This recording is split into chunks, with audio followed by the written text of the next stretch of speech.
Well, I'm going to preference this sourdough bread making video with some personal information. In 1981, we moved from San Diego to Mesa, Arizona. And within a year or two, I started having skin issues. In particular, flaking in my hair and itching and scratching, and eventually it led to this. I also had other skin problems, digestive issues, and just kind of dealt with it for years and years and years. Finally, my lovely bride finally figured out that it was probably gluten. So we cut out the gluten and things started clearing up. Now, gluten is in a whole lot of stuff, let me tell you. Drives me nuts. And they did start coming out with more gluten bread that you could buy at the store. It's very expensive and not very good, I'll tell you. And I'd heard several years ago that sourdough didn't have any gluten in it, but I couldn't convince my wife. So finally, a few months ago, our youngest daughter started making sourdough bread. And she joined a workshop and was making all kinds of it. And she gave one to my wife and told her what all she needed. So she brought it up and we started making it. And eating bread is a pleasure now. It's good, it's gluten-free, and I hope you like to make some for yourself. Give it a try, see if it works. Oh yes, one more thing. These are the instructions we got. Forget that. We got the instructions on video. Much easier to follow. Give it a try. All right, we're getting ready to make another batch of sourdough bread here. And this is our starter, which this morning about 9:30, it was right down around here. And I gave it a quarter cup, slightly less than a quarter cup of water and a quarter cup of flour, and it has ballooned up to there. So now we're going to use that to start with our mix. And you need a big bowl like that one. I mean, that thing is huge because once it starts rising, it needs to... Stirring it brought it back down. Yeah, I took it back down. Now we're going to make one emergency, and then we're going to split the rest of it for another mother. Okay. And that will be our new mother. Then that's going to go in with the flour and the salt and the water to make our dough. That's a quarter cup. You want a cup, right? No. Oh, you're making for the mother? Okay. I'm feeding the one. Okay, that's the one that's going to be put away. Might need a little water with it. Yep. And when you mix it up, they say it should feel like a pancake batter, like the thickness of pancake batter. So if it's out of the refrigerator, it has to breathe. If it's in the refrigerator, it should be sealed. So the emergency, she will seal and put it in the refrigerator, and then we can break it out, warm it up, add the ingredients to kick it off, and got more starter. So this will be our new mother. Okay, now the dough calls for 1 tablespoon of salt, and we usually use just a little bit more. This is 1.5, and that seems to come out just about right. And then she pours the water required into there and puts a seal on it so she can shake it up real good and get all the good stuff out of there. So that's 1 3/4 for 4 cups of flour at this elevation.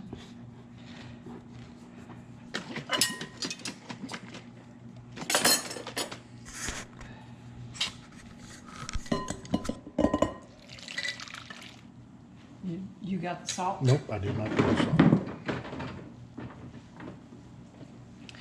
Kosher salt or sea salt. And we're using the coarse, so maybe you wouldn't use as much as we do if you're using fine.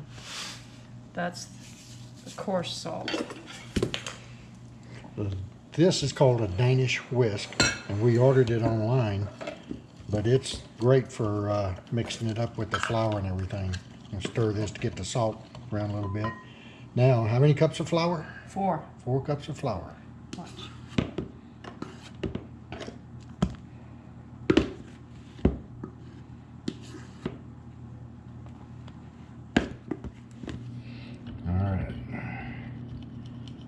Start in the middle, kind of get it mixed up. Turn the bowl and work it towards the middle because it likes to stick to the sides.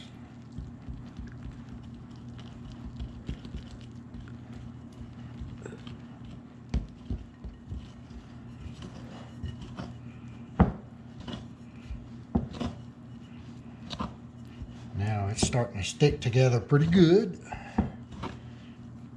So what I do is take and remove this, and then use this to scrape the sides off and mix it in with it.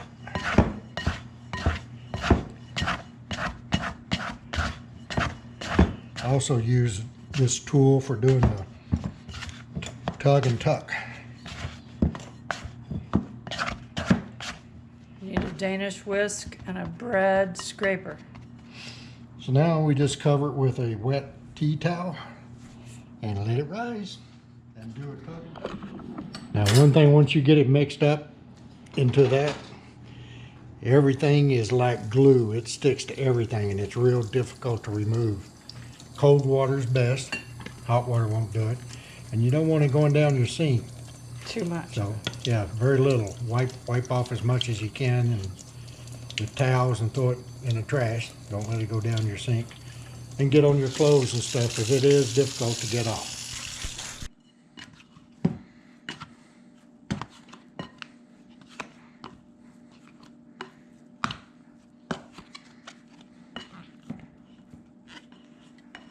Feels a little bit drier than the last one, I think, but it's hard to say.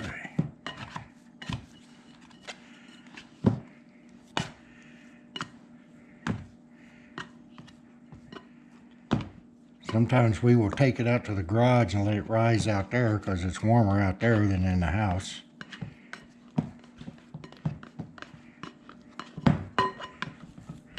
And you want to try to get these little pieces off around the edge as much as possible when you do this, because they're just like, they become hard as a rock, hard to get off there. All right, that's it. We let it rise again. We cover it. Yeah, cover it with a tea towel. Damp tea towel. All right, we moved it out to the garage. It's 89 degrees out there to let it rise a little more. So that was 2 hours ago. So I'm going to do another tug and tuck. Ah, you can see the consistency is starting to change now.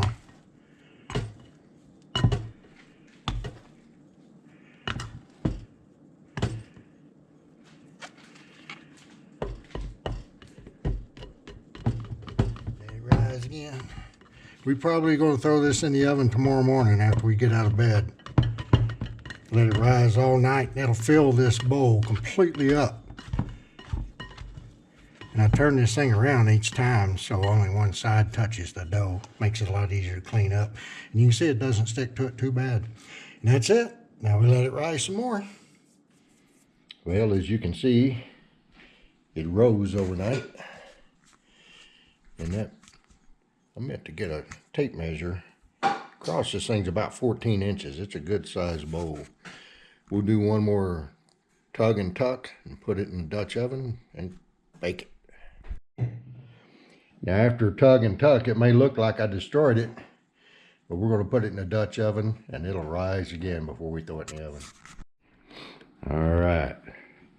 In the Dutch oven, a couple of 3 hours, we'll let it rise again and then bake it.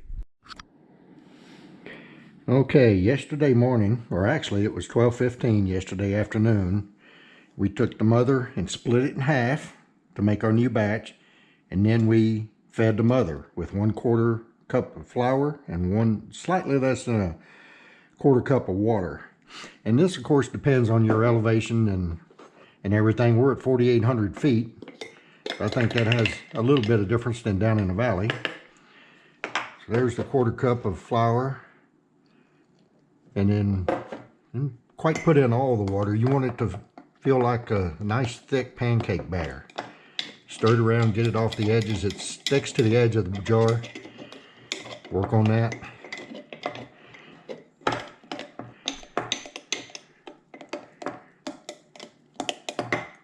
And just a little touch, rest of it.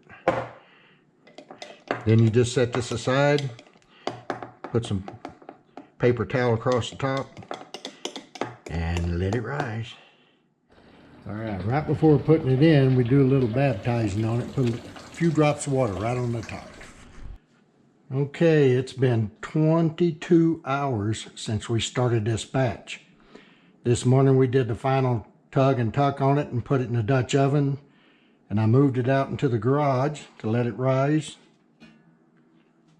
And there it is. The oven's at 450 degrees.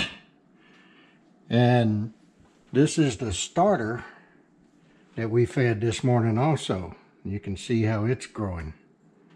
It's looking good. Otherwise known as the mother. All right, now we put a baking sheet on the bottom rack so the bread doesn't get as crispy on the bottom. If you like it crispy, you may not want it on there. All right, here we go. 15 minutes, then I'll take off the top and put a little X in it with a razor. After 40 minutes,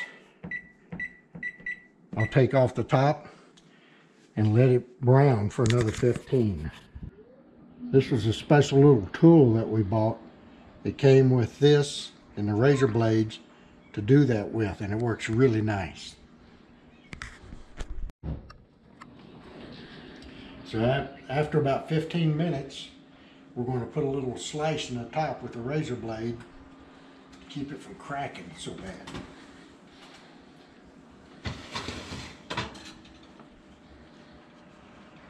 Oh boy, it's so heavy. Yes, it is. Now you can see it's already come up some. A little slice right there. A slice right there. All right. Just a little X. And the parchment paper, make sure you keep it inside of the Dutch oven. Otherwise, it'll get crispy, and then when you try and pull it out, it'll break on you. Okay, time to take the lid off. Set it for another 15 minutes.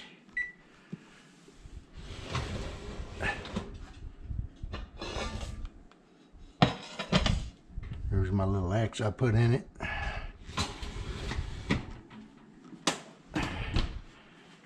All right. Okay, 15 minutes are up. Time to come out of the oven. Oh yeah, look at that. All right.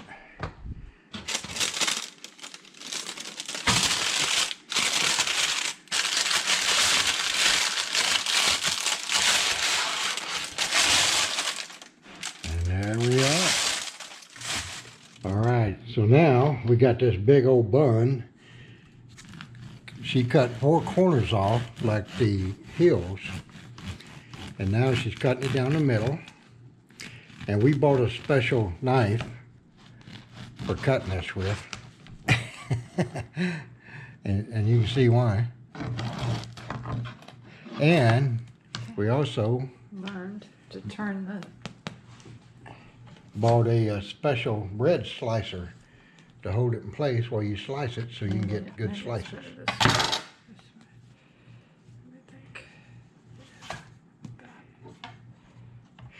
And the spacing is different spacings as it goes down, so you can make thicker slices or thinner slices, however you want. We cut and sliced one, already put it away, and this is the other half. It's looking good. But it is going to be good. Yeah, nice and soft. Now we use the same combination that we do for the Dutch oven, but when we got ready to put it in the pans, I split it in half. I did one more tuck and turn after it sat overnight. Split it in half and let it rise in the pan for about 5 hours. and then cooked it for 40 minutes with the lid on and 15 minutes with the lid off, and it looks wonderful. And it came right out of the pans.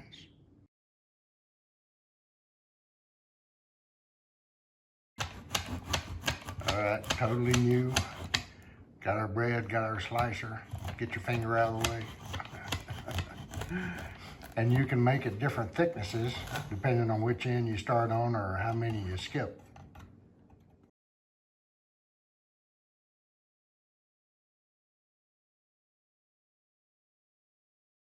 Now in the past, when we were going to bake the bread in the bread pans themselves, we waited till the next day after it had risen and been tugged and tucked several times. And it's very hard to separate that after 18, 20 hours, let me tell you. So this time, after I put the batch together, I separated them in advance. So we'll see how that works. And when we go to put it in... All right, it's been 6 to 7 hours since I put this batch together and split it up. And we're going to leave it in here to rise overnight. Do one more tug and tuck before we're putting them in the pans tomorrow morning. And one thing I like to do is take a wet paper towel and go around the edge and remove all that's on the edges and side to let it rise overnight, and then that won't be interfering tomorrow morning when we get ready to set it up to bake. Well, you can see they rose overnight. Now we'll do one more tug and tuck on each one and then put them in the bread pans and bake them. Now the first time we baked bread in these, we didn't use parchment paper because it's so difficult to get in there. And everything stuck to it. So we use a spray-on vegetable oil on the lid and inside, and they drop right out. So we're getting this ready. Now tug and tuck, put them in there to let them rise. And now overnight when it rises, it does get a kind of like a hard film on top, and it looks like you destroy it when you tug and tuck. I've only done one here so far, but it will rise again. All right, they've been tugged and tucked, put into bread pans to rise. And if you remember, last night I went around with a wet paper towel and cleaned all the edges of the bowl. And now this morning, they are practically spotless after doing the tug and tuck. Now we're going to cover these with a wet towel again. I'm going to move them out to the garage. 7:10 now, probably about 10 or 11 o'clock, we'll bake it.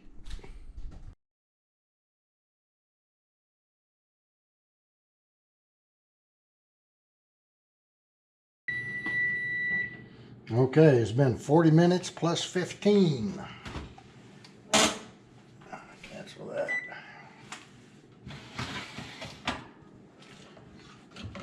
And I put the slices this way instead of long ways this time, as Linda requested. All right. Now,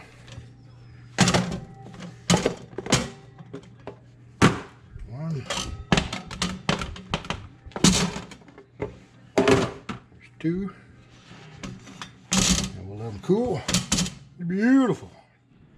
And there's our last 2 loaves made up today. And look at the holes in that, man. Yeah, looks good. All right. And Linda puts it in these plastic bags, but doesn't seal them. Seal them, just keeps them just loosely closed.